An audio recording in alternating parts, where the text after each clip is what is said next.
Antikristus disebut sebagai sosok jahat dan akan datang di masa depan, untuk memimpin, menyesatkan, serta membinasakan orang-orang pilihan. Mengenai siapa yang disebut sebagai Antikristus, maka kita perlu memahami arti kalimat Antikristus berikut. Arti nama Antikristus, tentu saja berarti, orang-orang yang menyangkal atau menentang Kristus, baik terhadap ajaran, maupun terhadap orang-orang yang meyakini Yesus sebagai Mesias. Sederhananya, jika arti dari kata Kristen adalah merujuk kepada pengikut Yesus Kristus, maka arti dari Antikristus adalah sebaliknya, yaitu siapa yang menyangkal Yesus Kristus. Dalam kitab 1 Yohanes 2, kita bisa mengambil gambaran yang lebih jelas mengenai Antikristus dan ciri-cirinya secara umum. Ada beberapa ciri khas dari Antikristus ini yang disebut-sebut sebagai penyesat. 1. Zaman akhir. Kemunculan Antikristus disebutkan akan terjadi pada zaman akhir, di mana sebagian besar orang menganggap ini belum terjadi, tetapi akan terjadi. Namun, arti kata zaman akhir dan akhir zaman adalah dua hal yang berbeda, tapi mengandung konotasi bahasa yang menyerupai.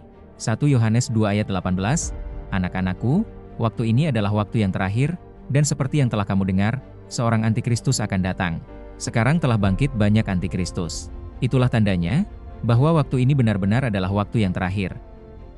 Waktu terakhir yang dimaksud Rasul Yohanes adalah zaman akhir, di mana itu sudah dimulai ketika Kristus lahir, dan masih mungkin berlanjut sampai dengan hari ini. Sedangkan akhir zaman, adalah akhir dari zaman akhir itu sendiri. 2 karakter. Ada 2 karakteristik penyesat yang disebut Rasul Yohanes, yaitu seorang Antikristus, dan Antikristus. Kedua-duanya disebut akan muncul untuk menentang, maupun menghakimi iman Kristen sampai Tuhan datang. Seorang Antikristus, diartikan sebagai, seseorang yang memimpin penyesatan. Karena disebut secara khusus, maka bukanlah sekedar penyangkalan, tapi juga menentang kekristenan secara frontal. Sedangkan Antikristus yang disebut banyak, atau bukan seorang, adalah untuk menyebutkan gelar. Bisa dikatakan sebagai suatu sifat, karakter, maupun peran seseorang atau lebih banyak. Saya tidak mau berspekulasi tentang siapa yang dimaksud Rasul Yohanes sebagai seorang Antikristus. Karena bukan hanya satu orang dengan karakter yang sama, muncul sebelum dan sesudah Rasul Yohanes. Salah satunya Kaisar Nero, yang paling dikenal di kalangan umat Kristen, dan tercatat sebagai tirani dan pembunuh kekristenan awal. Ada alasan untuk menolak itu. Karena pemerintahan Kaisar Nero, dimulai kira-kira 30 tahun setelah Yesus Kristus naik ke sorga, diperkirakan tahun 54 Masehi, sampai dengan 68 Masehi. Sementara Rasul Yohanes menulis surat-surat Yohanes, diperkirakan pada akhir pelayanan kerasulannya, yaitu sekitar tahun 90 Masehi. Masa Nero terjadi sebelum Rasul Yohanes bernubuat, atau awal mula penyebaran ajaran Kristen ke seluruh dunia. Lebih tepatnya, Kaisar Nero hanyalah sebagai salah satu dari banyaknya Antikristus yang telah muncul. Ada satu bagian dalam kurun waktu sejarah yang disebut sebagai zaman kegelapan, yang tidak memiliki catatan detail atau paling tidak, belum terekspos sepenuhnya, sebagai bagian dari fakta sejarah. Ialah kurun waktu sekitar tahun 500, sampai dengan tahun 1500 Masehi. Secara garis besar, zaman kegelapan adalah zaman awal mula kekristenan, yang tersebar di Eropa juga Asia. Selama masa tersebut, diperkirakan sekitar 60 juta orang Kristen, menjadi korban penganiayaan hanya di Eropa saja, dan waktu kemunculan seorang Antikristus ini, bisa dikatakan sebenarnya adalah masa setelah Rasul Yohanes, sampai dengan akhir zaman. Jadi, tidak bisa dipastikan waktu tepatnya kapan seorang Antikristus tersebut, datang di masa depan. Tapi kita bisa lebih tahu dengan mengenali ciri-cirinya yang lain. 3. Di antara kita. Ciri ini bisa dimaksudkan atau merujuk pada satu orang, tapi bisa juga merujuk kepada banyak atau sebagian orang saja. 1 Yohanes 2 ayat 19, memang mereka berasal dari antara kita, sebab jika mereka sungguh-sungguh termasuk pada kita, niscaya mereka tetap bersama-sama dengan kita. Tapi hal itu terjadi supaya nyata, bahwa tidak semua mereka sungguh-sungguh termasuk pada kita. Ini yang dimaksud adalah penyangkalan maupun penyesatan, yang dimulai pada abad pertama, sejak Injil mula-mula diberitakan ke seluruh dunia. Muncul orang-orang yang menyangkal iman Kristen, menentang kekristenan secara frontal, maupun menyesatkan banyak orang melalui pengajaran sesat mereka. Mereka suka mengatasnamakan Tuhan dengan rupa-rupa pengajaran, yang seakan benar, tapi penuh dengan tipu muslihat. Mereka ada di antara kita, tapi bukan bagian dari kekristenan. Mengajar dengan penuh karisma, namun tanpa kendali Roh Kudus. Dan seperti yang kita semua tahu, bukan saja melakukan penyesatan, tapi juga melakukan tindakan-tindakan yang merugikan orang-orang Kristen, seperti halnya menghina, mengancam, mendiskriminasi, mengintimidasi, menyerang, persekusi, menganiaya, sampai pada aksi teror dengan penyerangan secara brutal. Dalam hal ini, kita sebagai orang Kristen secara sadar sudah diperingatkan, bukan hanya melalui firman Allah atau nubuat, tapi juga fakta sejarah yang tidak bisa disangkal, bahwa hal itu harus terjadi sebelum semuanya digenapi, saat kedatangan Yesus pada akhir dari zaman akhir, seperti yang difirmankannya. 4. Pendusta. Jikalau kebenaran nyata dalam diri Kristus, maka kebohongan pun nyata dalam diri antikristus. Dan siapapun yang terlibat secara sadar dengan kebohongannya, maka penyesatan pun akan nyata dengan sendirinya pada mereka. 1 Yohanes 2 ayat 22. Siapakah pendusta itu? Bukankah dia yang menyangkal bahwa Yesus adalah Kristus? Dialah itu antikristus, yaitu dia yang menyangkal baik Bapa maupun Anak. Siapa yang menyangkal Yesus sebagai Kristus, dialah antikristus itu. Ini ciri khas paling jelas mengenai karakteristik antikristus itu sendiri. Segala hal mengenai kekristenan direkayasa sedemikian rupanya untuk menipu, dengan berbagai tujuan dan kepentingan.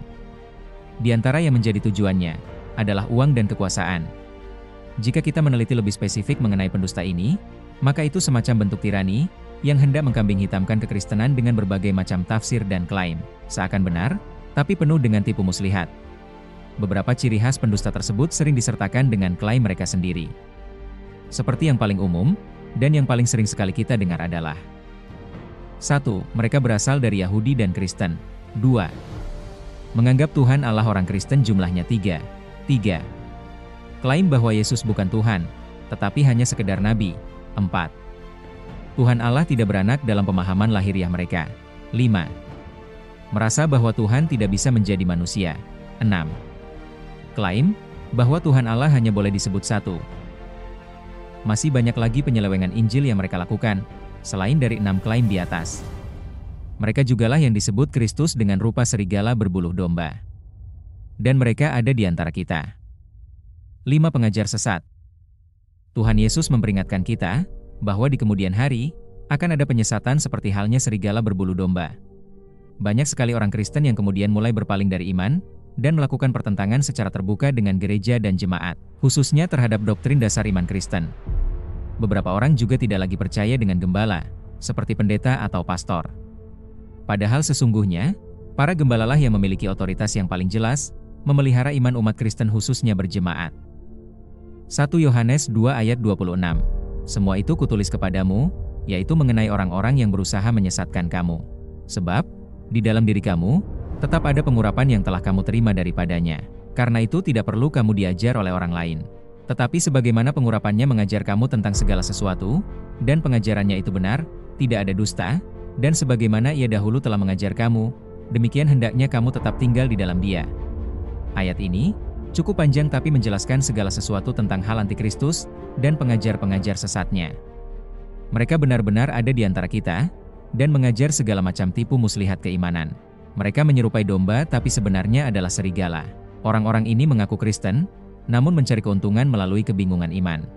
Bisa menjelma sebagai pendeta, pastor atau evangelis. Mengalihkan iman Kristen, yang tujuannya merubah mindset, maupun cara pandang orang Kristen terhadap dunia dan masa depan. Kelima hal tersebut hanyalah sebagai gambaran, siapa yang dimaksud seorang antikristus dan antikristus oleh Rasul Yohanes, dan para rasul yang lain. Tapi untuk mengingatkan kita semua, bahwa meski ada beberapa orang pemimpin gereja yang memiliki karakter yang sama dengan antikristus, tapi bukan berarti semuanya. Karena saya percaya, lebih banyak yang hidup menurut jalan Kristus, sesuai sempurnanya mereka sebagai manusia. Apalagi para gembala dalam organisasi gereja, bukanlah hanya sekedar pengajar, tapi juga perantara Tuhan untuk menyampaikan firman-Nya kepada jemaat. Melalui para gembala, jemaat dapat mengerti lebih dalam lagi mengenai firman Tuhan. Karena merekalah rujukan kita, yang menjelaskan maksud firman Tuhan, sebab pendalaman Alkitab yang mereka geluti.